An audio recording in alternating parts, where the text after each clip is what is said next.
I'm Tom Baker, this is Chasing Cars, and today we're getting our first drive in the all-new Hyundai Tucson.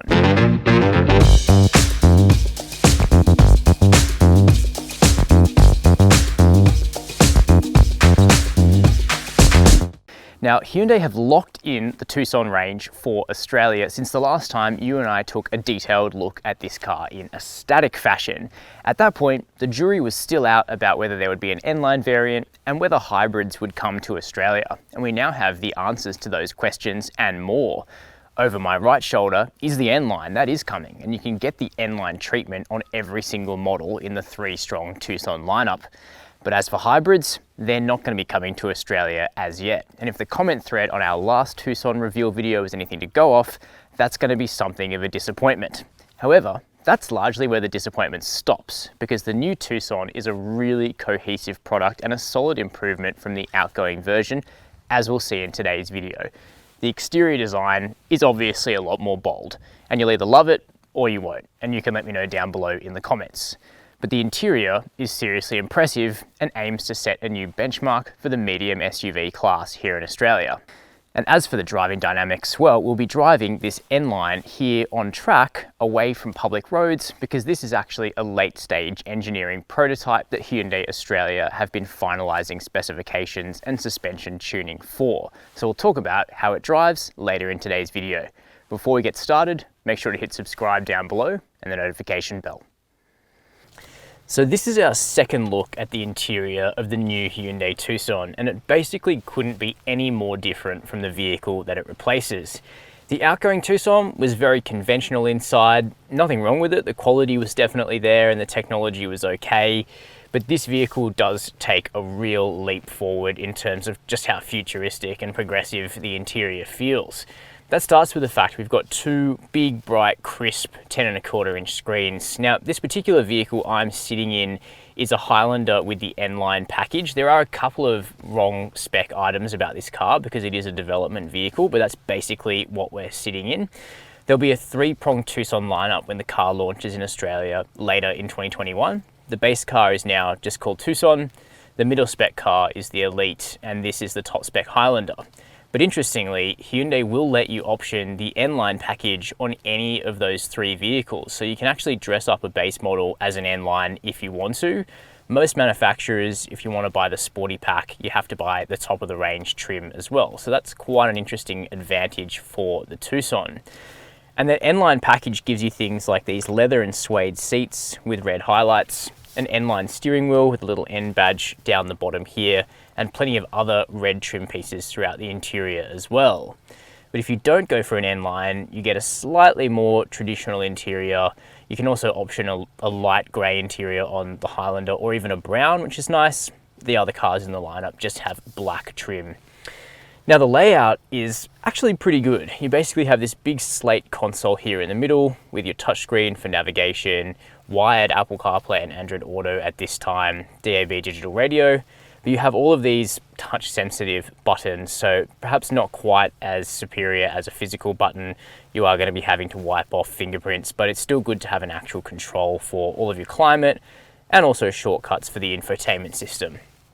And then ahead of you, behind this steering wheel, you have a digital instrument cluster on the higher models, and that looks pretty cool. You can't put a map there, but it's still, got really cool crisp graphics to it.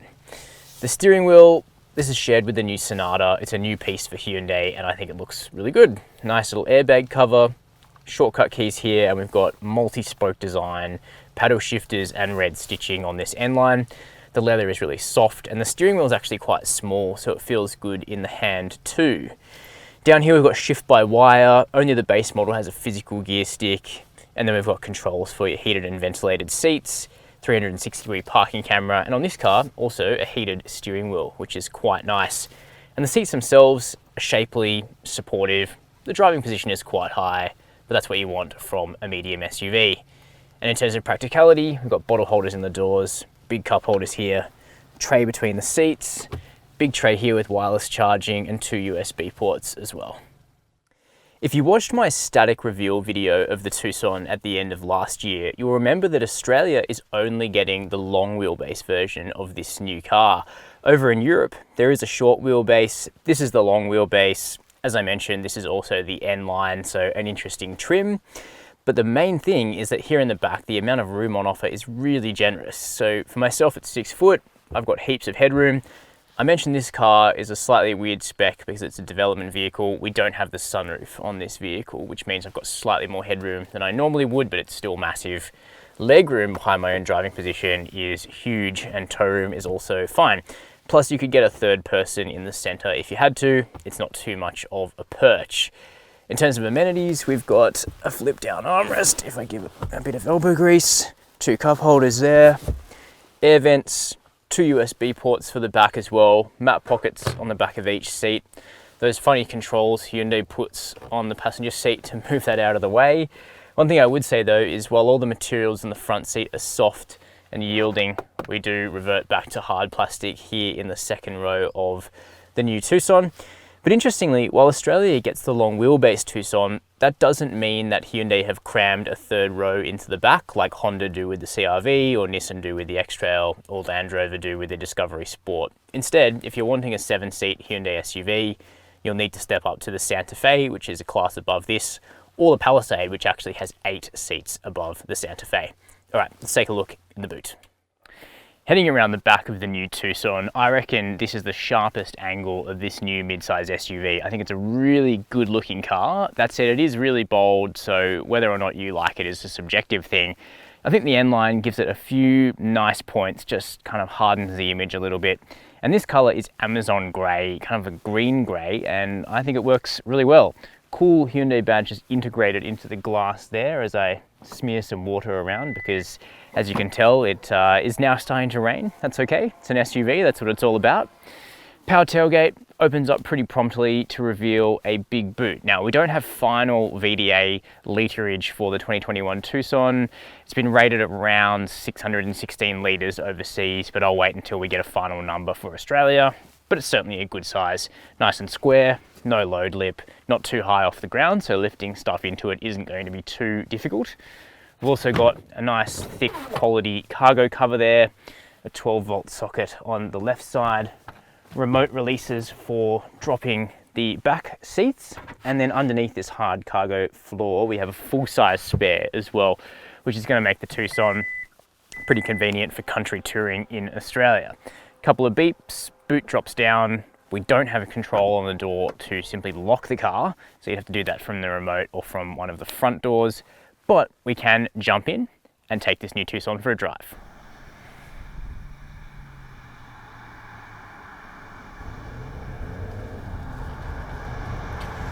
So what's the new Tucson like to drive? Well, we've brought this new N Line variant here to a private road and track south of Sydney so that we can get a feel for the car ahead of its launch. Now, this one isn't quite finished yet. There's still some validation work yet to do on this Tucson, but it gives us a pretty good example of what the finished product is going to be like. And we know that there's 3 engines for this car, and the lineup is basically returning from the outgoing version. So you can get a 2-litre naturally aspirated petrol 4-cylinder, you can get a 1.6-litre turbo petrol, or you can get a 2-litre turbo diesel. Now, all 3 of the engines are new SmartStream revisions of the previous format of motors, but the changes are fairly minimal. There's some slight changes to the outputs, slightly better fuel economy is expected, although we don't have final numbers on that yet. Now, on the base Tucson, you'll no longer be able to option the diesel engine, which you used to be able to do. So the base car will only be available with a 2-litre naturally aspirated petrol, making 115 kilowatts of power and 195 Newton meters of torque, feeding that torque through to a 6-speed automatic gearbox to the front wheels only. On the other models, the Elite and the Highlander, remember that's separate to the N Line option pack that you can add to any variant. The 2-litre Atmo 4 will be standard, but you'll be able to option the 1.6-litre turbo or the 2-litre turbo diesel. Now, I'm driving the turbo petrol at the moment. The figures have been bumped ever so slightly to 132 kilowatts of power and 265 Newton meters of torque. And as before, it's not especially fast, you know, it's slightly warm, but really it's just competitive with the Volkswagen Tiguan's 132 kilowatt turbocharged engine, which in fact feels quite similar. However, the Hyundai is down on torque by in the order of about 55 Newton meters compared to that car, and you can certainly feel that deficiency. It just needs to work a little bit harder for the same kinds of results as the Tiguan, but on the most part, it's a perfectly sufficient engine for this car and a nice upgrade from the 2-litre Atmo 4. The gearbox continues to be a 7-speed dry clutch DCT auto. However, it has been refined a little bit in this car. I think it behaves itself a little bit better, stays out of your way most of the time. And when you engage the sport drive mode, it actually downshifts really proactively and intelligently. It's quite a nice gearbox. However, the 2-litre diesel continues to be the engine that I think I'll be recommending when I get the opportunity to drive the whole range. And that engine has actually benefited from quite a significant change in smart stream form.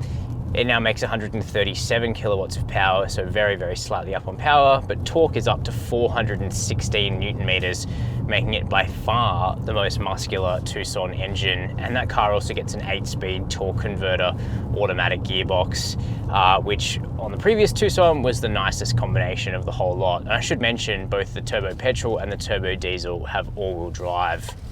Now, as you can probably see, it's quite wet and slick out here today, and the all-wheel drive system on the 1.6-litre turbo, which is shared with the diesel, does a really good job of apportioning torque proactively, reading the slipperiness of the conditions out there, and there hasn't been any torque steer at all on this car today. And that would be easy to pick up because this particular development car is on Nexen tyres, even on the N Line trim here with 19-inch wheels. That's very likely to be changed for the production version of the car, which is likely to get Continental or Michelin tyres on the N Line and probably on the Highlander variant as well without the N Line treatment. But even on these less expensive tyres, grip levels were pretty decent, and that's because the Tucson, or the new Tucson, actually has quite a lot of mechanical grip in the chassis. It doesn't roll much, and that's a characteristic that has changed from the outgoing car. The body actually stays fairly flat when you're starting to corner with a little bit more force. Now, obviously we weren't going completely all out today. At the end of the day, this is just a mid-size SUV and not even one that's designed to be especially sporty at that. But it certainly feels to me like the Tucson has some quite rewarding dynamics. The steering is completely different to the outgoing version. It's clearly faster than the old Tucson. So you turn in, as I'm doing now, and you just get an immediate response from the front wheels. It's actually quite crisp. It's perhaps not quite as crisp as a Mazda CX-5, but it's certainly not far off. And also because the steering wheel is quite small, you just feel like your inputs are being amplified, and because the body doesn't roll too much as you start to feed in lock, it does give the Tucson a quite warm characteristic. It doesn't feel sloppy or soft. And interestingly, the N Line doesn't actually get a different suspension tune. It's all the same across the range. So what we're feeling here is what you're going to get on every Tucson, the only difference being that the N Line is on lower profile tires and 19-inch wheels. But as we saw outside, they're hardly like a skinny tire. This is still a sensibly tired vehicle with decent bump absorption. Not that there are too many bumps out here. I think it's likely that the base model, which runs on 17-inch wheels, will continue to ride the best, whereas the Elite with its 18s will be somewhere in the middle, while the Highlander and the N Line score the 19-inch wheel treatment. Now, there hasn't been much of an opportunity to drive the Tucson on coarse chip roads today, naturally, so I can't really comment too much on road noise. But if Hyundai's latest efforts are anything to go by, it should probably be marginally softer in the cabin than the old car. The main noise we're getting at the moment is the engine, and that's because even though the car is just in its normal drive mode, it's reading the steering inputs I'm making, the throttle and brake inputs to just hold gears a little bit longer, and that's that fairly well-behaved DCT. Interestingly, the DCT is behaving itself better in this car than in the facelift Kona that we reviewed the other week. Not quite sure why that is. Of course, it could just be a quirk of this particular car, but either way, it's staying out of the way. Now, safety gets a boost across the range. There's a whole bunch of new safety features for the incoming Tucson. But all cars get AEB, adaptive cruise control, strong lane keeping assistance. And then as you start to step up the range, you're gonna get features like blind spot monitoring, rear cross traffic alert, a 360-degree parking camera. It looks like reversing AEB is exclusive to the Highlander at this point, which is a bit of a shame because it's standard across the range on the Mazda CX-5, but that's certainly a point that we'll verify before the full launch of the Tucson in Australia later this year.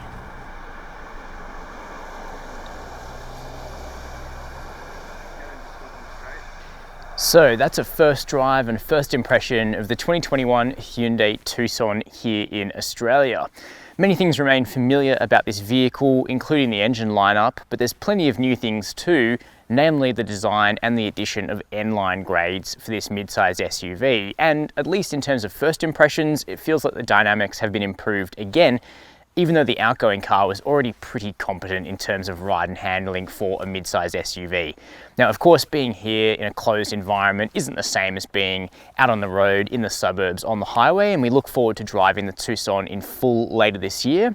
But certainly from first blush, the new Tucson seems like a thoroughly competent mid-size SUV. Now, let me know your thoughts down below, including your feelings about the fact a hybrid won't be coming, at least at this point, whether or not this is an SUV you're considering regardless. While you're down there, make sure to hit subscribe and the notification bell. And as always, thanks for watching Chasing Cars.